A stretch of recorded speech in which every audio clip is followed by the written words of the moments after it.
ఇచ్చారు. ఈ యొక్క చాంద్ పాటిల్ అనే వ్యక్తి 2 నెలలుగా తప్పిపోయిన కనబడని తన గుర్రాన్ని వెతుకుతూ అకస్మాత్తుగా బాబా ఉన్న ప్రదేశానికి చేరుతాడు.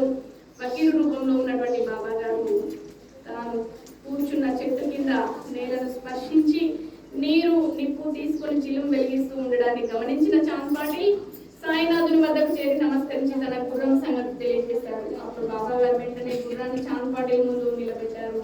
2 నెలలుగా వెతికిన గుర్రము క్షణంలో సాయినాథుని పిలుపును అందుకొని తన ముందుకు రావడంతో ఆశ్చర్యచకితుడైనటువంటి చాంద్ పాటిల్ ఈయన గొప్ప మహాత్ముడని గుర్తించి కృతజ్ఞత నమస్కారాలు చేశారు.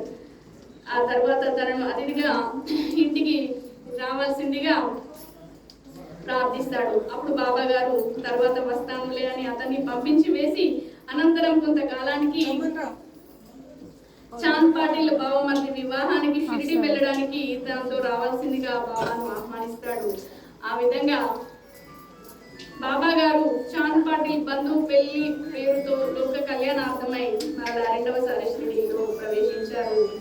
భక్తులను ఉద్ధరించాలి అనుకున్నప్పుడు బాబా గారు కానీ ఏ దైవ స్వరూపమైనా కూడా లోకానికి రావాలంటే ఒక కారణాన్ని ఒక మార్గంగా చేసుకుంటారట.